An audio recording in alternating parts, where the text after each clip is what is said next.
So we're continuing our discussion on not just the importance of derech eretz, but how do we actually define derech eretz, starting with how we worked in Breshit.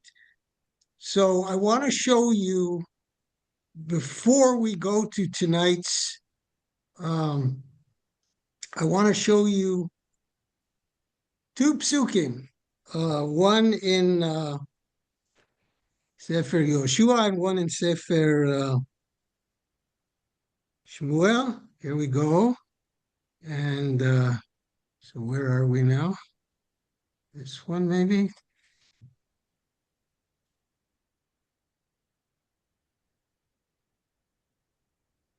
Yes, so here we go. Let's start with Yoshua. So everyone knows the story of Shemesh b'givon dom, v'yarech be'emek ayalon.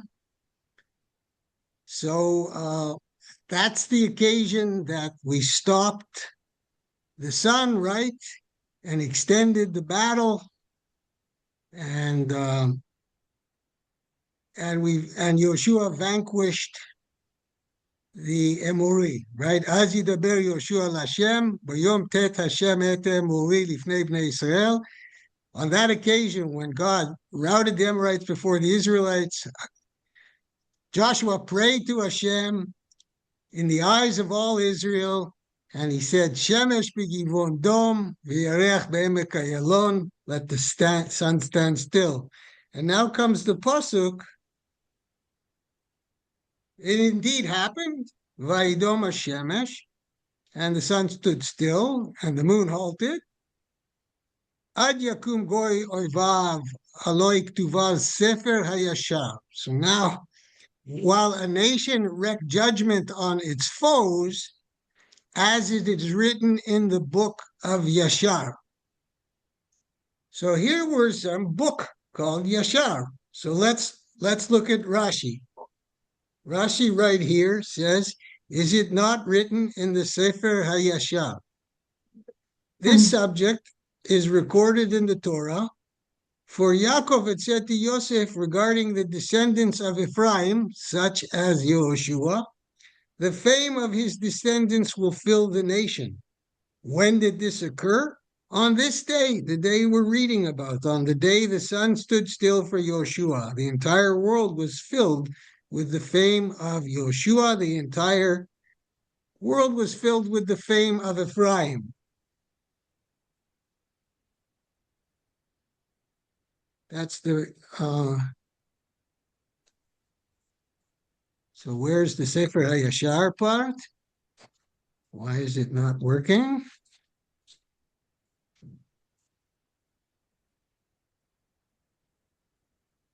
Well, I saw it. It's on my screen.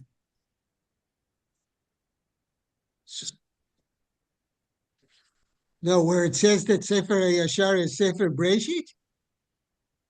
No, is it not written in the Sefer HaShua? Oh, no connection. No, I meant that Rashi brings the Midrash that says that this is, all right, let's go for a second to Shmuel and see if we have better luck. Let's see what happens here. Oh, that's a little different. Okay. Here's the, this is after Shaul was killed. And so David is eulogizing him. Vaikonen David et hakina azot al Shaul val Yonatan bno. Vayomer lelamed et bnei Yehuda keshet. He ordered the Judahites to be taught the song of the bow. It is recorded in the book of Yashar. So let's look at Rashi here. David said, now that mighty among Yisrael have fallen, the Bnei Yehuda need to be taught how to make war and how to pull back a bow. They have to retrain. Behold, it is written in Sefer HaYashar. Here it is. So this I thought was also in the other spot. My mistake, I guess. I thought I checked that. This is written in Sefer Breshit, which is the Sefer of the righteous. So Yashar means straight. Yashar means righteous. Yashar means civil. Yashar means honest. Yashar means proper, upright, all of these things. Avram, Yitzchak, and Yaakov.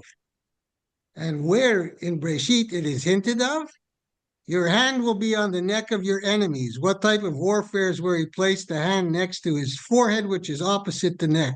One must say this is archery, so that's back to the keshet. But so that is the two psukim that the Nitziv in the 19th century, when he writes his introduction to Sefer Breshit, where you have the link here, but I did a cut and paste because it's not right there in our Chumash, it's in a different place. So he says, this book, so he's talking about Breshit, is commonly known as the book of Breshit, is referred to by the prophets as Sefer HaYashar, the book of the upright, as stated in Tractate Avodah Zarah 25a, pertaining to the two following verses. And the sun stood still and the moon stayed. That was the verse we just read. And the people that avenged themselves upon their enemies is not written in Sefer Yashar. And that was the Yoshua pasuk. And now the pasuk in Shmuel Bet by David. And he said to teach the sons of Yehudah the bow. Behold, it is written in Sefer Yashar. And now he quotes the Gemara, Rabbi Yochanan. It's not the Nitziv making this up, that Sefer HaYashar is the book depicting the lives of Avram, Yitzchak, and Yaakov, who were called upright. As stated, let me die the death of the upright. Tamot nafshi mot yesharim. So again, we're having a discussion about derech eretz, and we're trying to understand the importance, right? The importance of where does this play? Where does this play in our life? If I divide my life to work, study, play, and other things, can I apply Yosher to all of those things? And the answer is largely yes. Largely yes. Okay, so now the Nitziv is speaking now. Now the Nitziv is giving us a little drasha itself, 19th century Naftali Tzvi Yehuda, Berlin. This requires explanation. Why did Bilam characterize our forefathers specifically with the name Yashar, as opposed to Tzadikim, Chasidim, any other designation depicting righteousness? Question number one. Further, why is this specific book characterized by the title of Yashar? Why would you call Sefer Breshit Sefer HaYashar? And why would Bilam pray for himself that his end would be as those who possess this characteristic? So what did Bilam, see in that term? I can't. I don't see any words. Do other people see the word? Is it too small? Is that better? Too small. That's much better for me. What about? But I see your pictures as well. Does everybody else see pictures and then the words? So move the pictures off to the side, Jeff. You just swing them off to the side. How do I do that? With your finger, because it's a different window. Just move it. I'm on a computer and it doesn't have a touch thing. So maybe up on top, you know how you have a box and then just a line at the bottom. Try that. Okay. Now I lost everything. Okay, well, sorry. Yeah, but you can see the text, right? And now I can see that it was very, very small, and I see your pictures. I don't want to see your pictures. Is there anything I can do about it? Okay. No. So open that back up again. That was a bad suggestion. Okay. What do I do? Let's see. I'm sorry to bother everybody. How do I get just the words and not get the pictures? So do you have it big again? Can you see the words big? There's no word. No, they're now small. I see your pictures and I see very small type that cannot be read. Yeah. So try enlarging that window. Hit the square box. Okay. So square box. Where's my square box? I just lost like the top right kind of a thing. Okay, I'm sorry. Then I'll just give a square box at the top right. or are there some arrows? What do you see on the top right? I see the four. I see the four you guys, and then I see very small print right below it. I So don't know. Pesha, you be our expert. Pesha, you give a suggestion. No, I'm sorry, because I can't. It's too small to read. Okay. Well, I'll Anybody just. have a That's all right. I'll just put my face up, and I'm okay. I mean, my only suggestion is start again, Well, exit and start and come back in because you've got something just get out. Okay. in Okay. your I'll get out. screen. Try Okay. I'll leave. I'll try leave. leaving and coming back in. Okay. Bob, continue, and I'll come right back. So we'll wait a second for Jeff. Yeah, So we'll see if he can join. he's trying to again ask the question, what's so comprehensive about Yashar? Why is Yashar any different than Tzaddik or Chassid? So he's saying he goes to Shir HaShirim, and Atzur Tamim Po'olo, Tzaddik v'Yashar Hu, right? So the rock, perfect is his work, for all his paths are just, a faithful God without injustice. Kel emunah ve'naved, Tzaddik v'Yashar Hu, righteous, and Yashar is he. By praising God as Yashar, the Torah acknowledges the Holy One, blessed be He's judgment to be weighed against a generation such as those who would live during the destruction of the Second Temple, who are described as a perverse and twisted generation. So he's going to get into a topic that asks us to examine ourselves sort of honestly. We can be checking off all the boxes for proper behavior and still not be in the category we should be. So we explained, I'm continuing to read, we explained, though they were righteous and pious, Just back, Jeff. toiling Did in that help you at all? No, that's okay. I'm just putting my face. Okay. It's good. Fine. Continue. I can read it. Okay, so we're in the next paragraph, Jeff. Jeff, we explained I see it. We're dealing with the problem that in the Second Temple, people were righteous and pious, toiling in Torah study. They were not upright in their societal behavior. So here, maybe we think, okay, I'm covering 2 out of 3, maybe, or so. And so due to the baseless hatred for one another residing in their hearts, they suspected anyone who was not religious in accordance with their viewpoint to be a tzduki or a heretic. This deficiency in the Torah scholar's character led to rampant murder. I don't know how we got there. Led to rampant murder along with the transgression of all other evils in the world, causing the temple's destruction. This is how the Torah presents the acknowledgments of God's justice here. The Holy One, blessed be He, is Yashar, straight, being intolerant of those types of distorted righteous individuals. I'm just going to,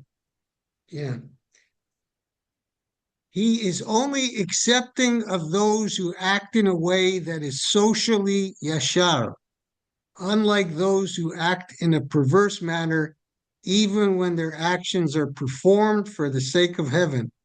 And as such, a deficiency can lead to destruction of God's creation and the ruin of civilization.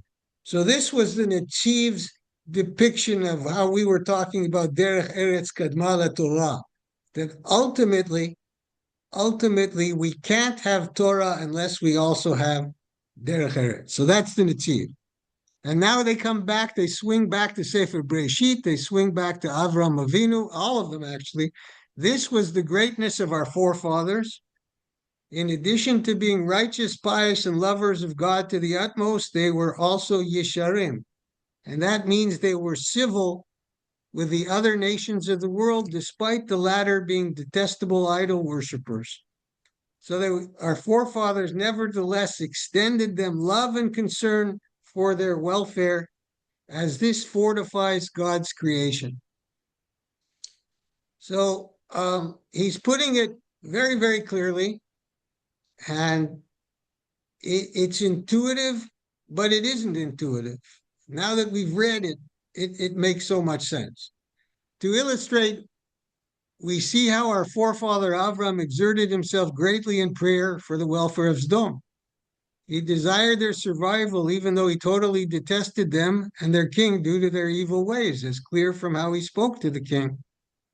In the Midrash Rabbah on Parshat Vayera, we find the following about this. The Holy One, blessed be he, said to our forefather Avram, you love righteousness and loathe wickedness. You love to vindicate my creations, and you loathe to convict them. He literally was like the father of a multitude of nations. For even when one son is not walking in righteousness, the father still seeks out his well-being and benefit. Similarly, did graciousness and the most remarkable civility abound with him, Avram's words to Lot, as will become clear in the Parsha of Lech Lecha.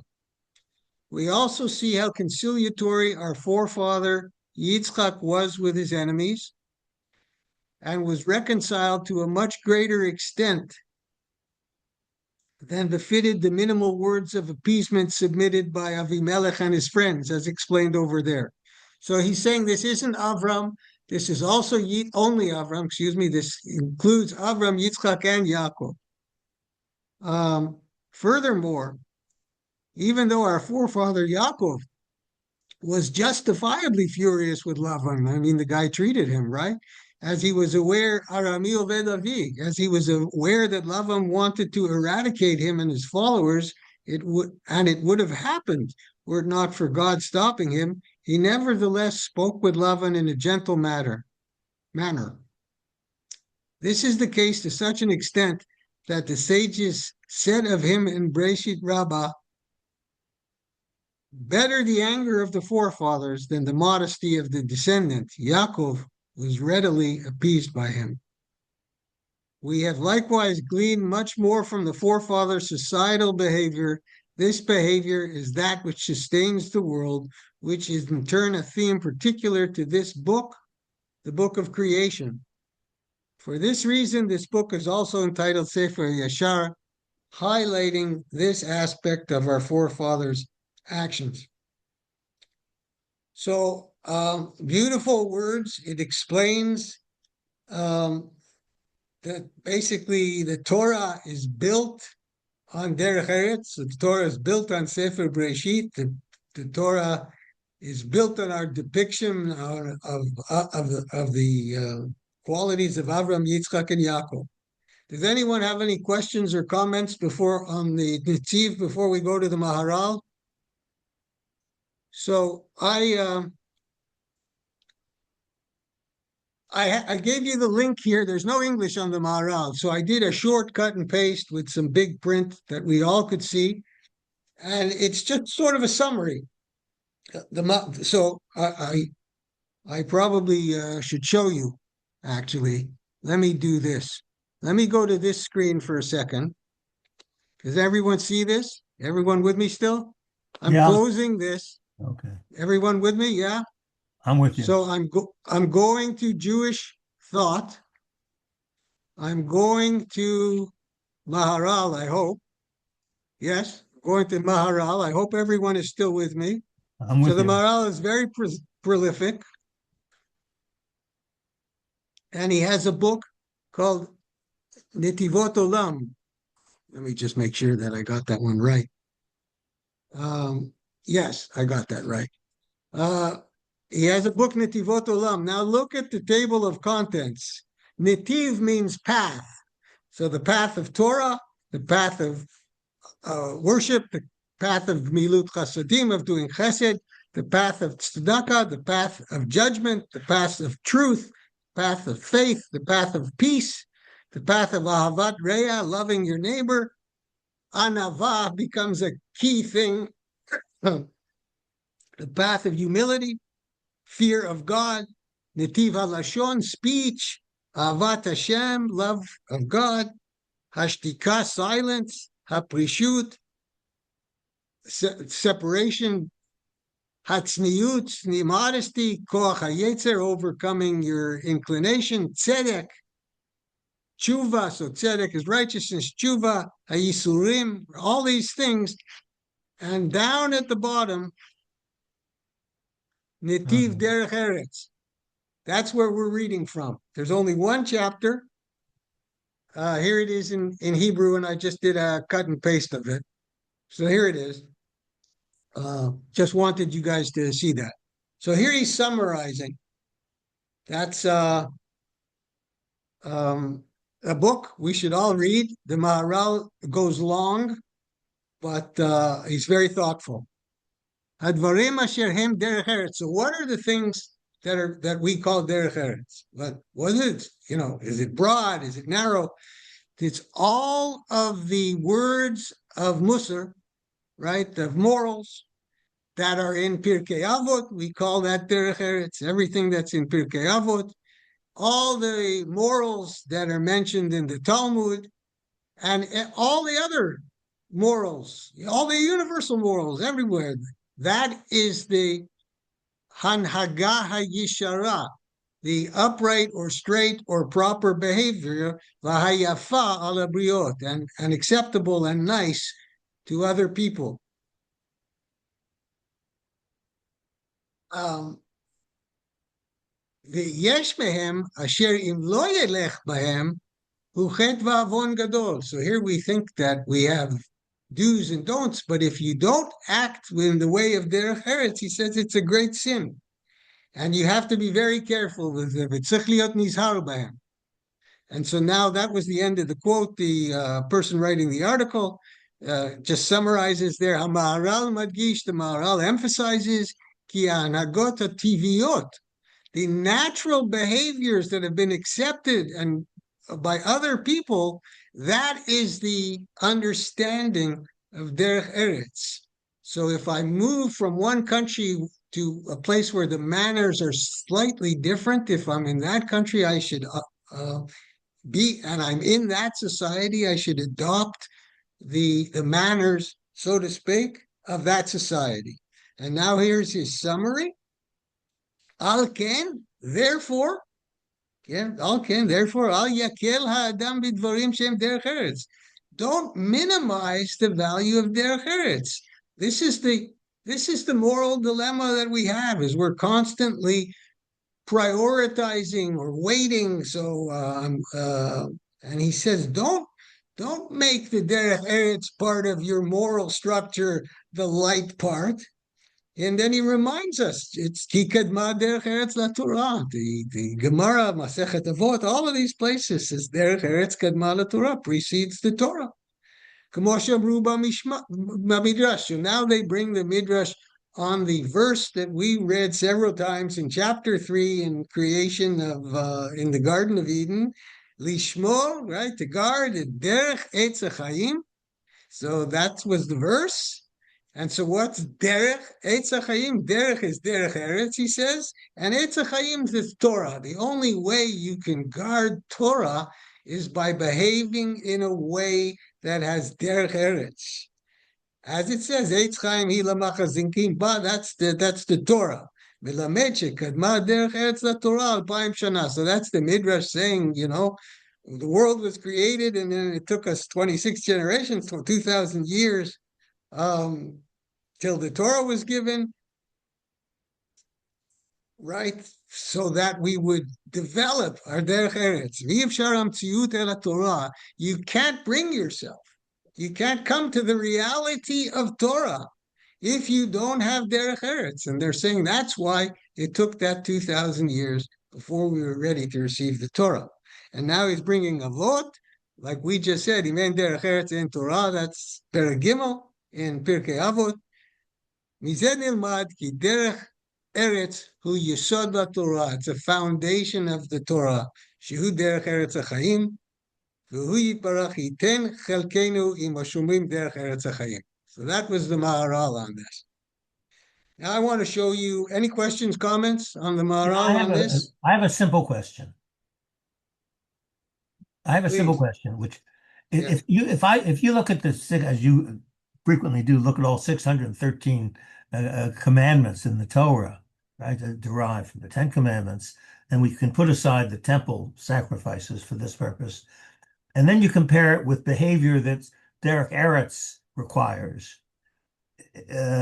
What more does derech eretz require that isn't already in the 613 detailed commandments in their interpretations, and put aside understandably the temple sacrifices and Leviticus and all that. I mean, I'm trying to figure out, practically speaking, because I always thought the 613 covered everything in life. So what about the example I just gave, Jeff?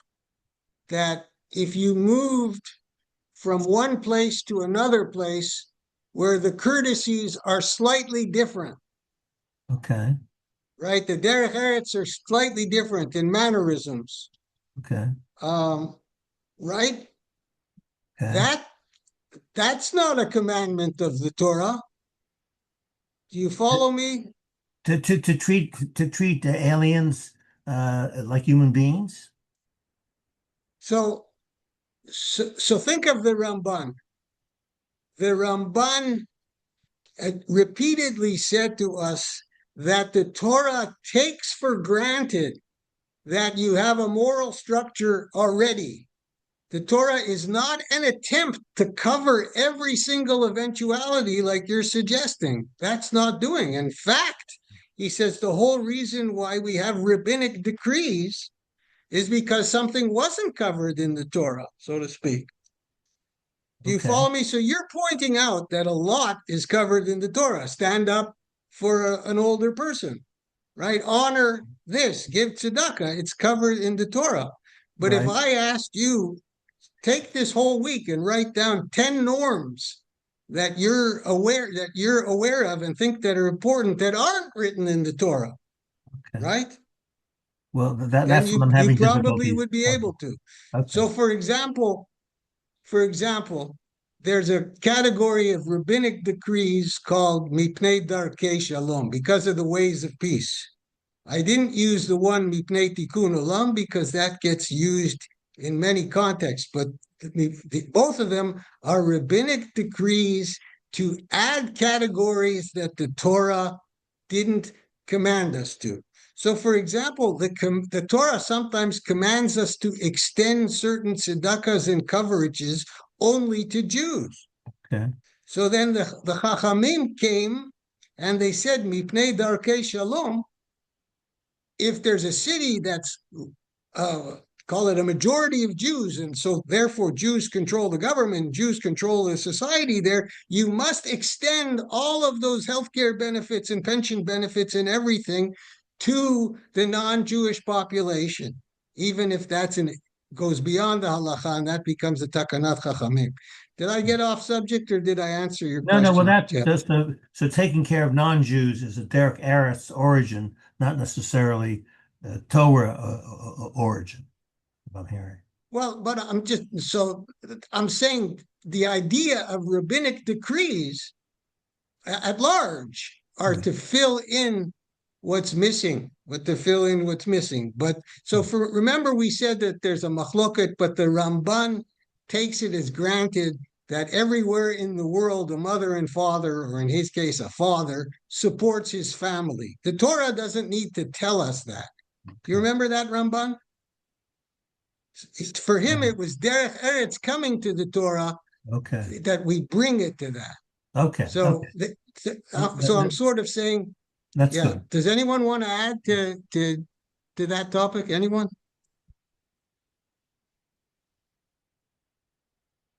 All right. So I want to show you a case where where the translator used the term derech eretz to refer specifically to what he does for a living. Okay, so let's look at this and try to understand his message here. Tanu Rabbanan Arba Tzrichim Chizuk. There's 4 categories that every single one of us requires chizuk, requires encouragement, requires extra work. I guess he uses the term bolstering here. And those are Torah, good deeds, tefillah, prayer, and derech eretz. So now let's look at the translation here and see what you think. Connected to the emphasis of the need to bolster, the Gemara notes that the sages taught in the Braita 4 things require bolstering. Constant effort to improve, and they are Torah, good deeds, prayer, and occupation. So who volunteers to give me a drasha on what's different and challenging in each of these 4 categories?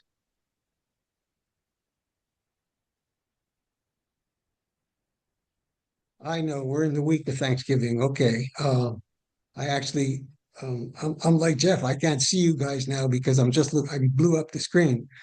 So I could make the claim like Bai Cheney that I'm so busy with Torah, I'm so busy with prayer, so maybe I don't have time for good deeds, and certainly maybe at work, I'm actually when I should be answering the mail at work. Maybe an occasion I'm doing daf yomi at work, but let's not take that metaphor that I presented. Let's take those 4 cases in and of itself. Take them as 4 categories that every one of us operates in. Every single one of us. Every single day, we take it upon ourselves to think about Torah or study Torah. Every single day, as best we can, we do a good deed, or the next day, we do prayer. And we also try to live in the world. What's the word? Support ourselves, work, occupation, save for retirement. That's the word they use here. That's what we're looking at. Occupation is the word that we have before us. Yeah, so why do you think he used the word occupation?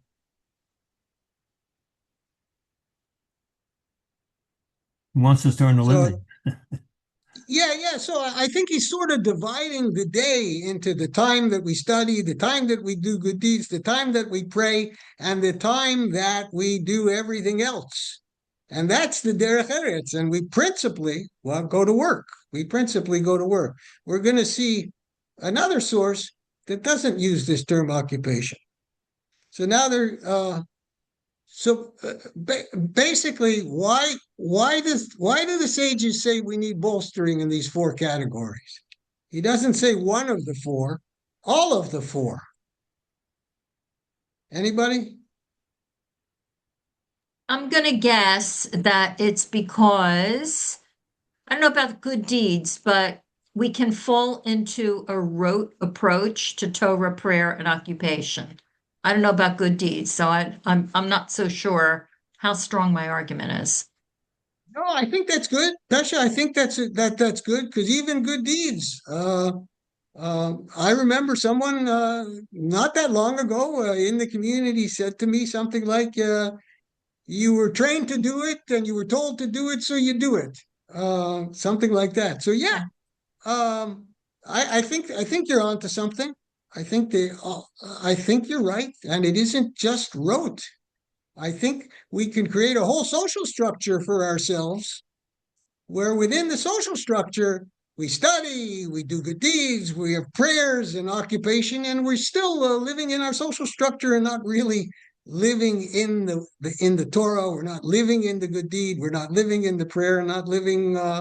Like you say, at work. I think at work is sometimes, for many of us, since Torah study might be an hour a day and work might be 8 hours a day, it might be easier for us to do the Torah one, and the good deeds one may be even easier because it's only half an hour a day, and the prayer, yes, for me, sometimes it's very fast, the prayer, but on occupation, we're there the whole day. How do you keep your focus? So yeah, I think, Pesha, I think that's good. Anybody want to add to that? So now they just bring the psukim because it's beautiful, like the Midrash. So we'll look at them. But start with the bottom one. Derech eretz minayin, the bottom one. So it's derech eretz minayin she'emar chazak v'nitchazek ba'ad amenu. From where is it derived that occupation requires bolstering? As it is stated, be strong, and we will be strong for the sake of our nation and the cities of our Lord. So he jumps, and his conclusion: all of one's labors require bolstering. So he's expanded it really from occupation. It's almost become, Jeff, I think, everything that isn't Torah, good deeds, and prayer. I think. So we're ending up bolstering ourselves in the totality of our day, kind of a thing. So tefillah minayin. So where is it derived that prayer requires bolstering? As it said, hope in the Lord, kavel Hashem, chazak yametz libecha, kavel Hashem. Hope in the Lord, strengthen yourself, let your heart take courage, and hope in the Lord. That definitely sounds like prayer, and we're giving ourselves bolstering. We're giving ourselves chizuk in that verse. So now we'll just for fullness, from where is it derived that Torah and good deeds require bolstering? As it is stated in the instruction to Joshua, only be strong and be extremely courageous. Observe to do all of the Torah that my servant Moses commanded you. Do not deviate right or left, that you may succeed wherever you go.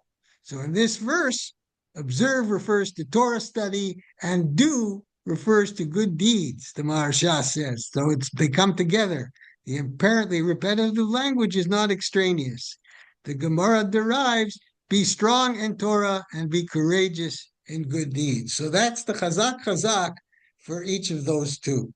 So I want to show you now a Mishnah where similar, but the translator doesn't use the word occupation. Okay, so I'm going to bring it to you two ways. From the Gemara translation, and then from the translation of the Mishnah, and see if they're identical. So I didn't copy and paste the Mishnah here. I'll just touch that link, I guess. So kol sheyeshno b'mikra u'b'mishnah u'b'derech eretz, right? Whoever is engaged in the study of Bible, in the study of Mishnah, and in the desired mode of the u'b'derech eretz, desired mode of behavior. So here we have a different use, but it all collapses onto the he performs labor and generally acts in an appropriate manner, will not be quick to sin, as it is stated, right? Chut mishulash lo bimhera yinatek, and a threefold cord is not quickly broken.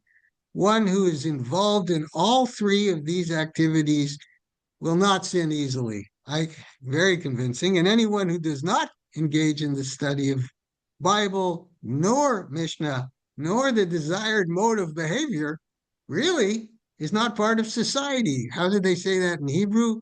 Eno min hayishuv.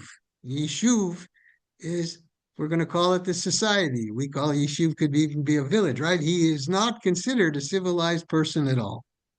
Okay, let's just check before we wrap it up for tonight. Let's just check the Mishnah and see.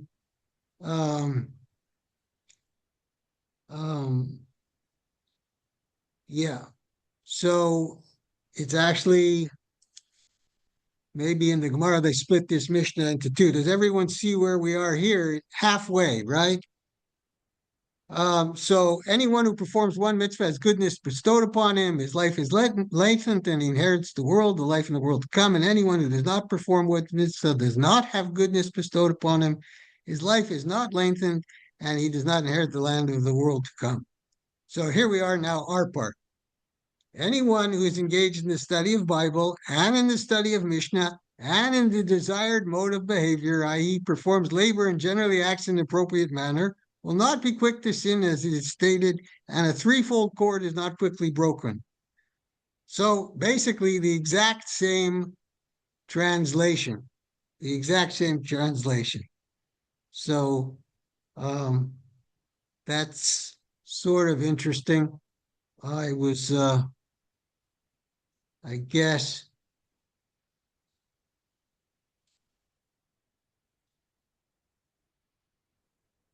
so, um, so look,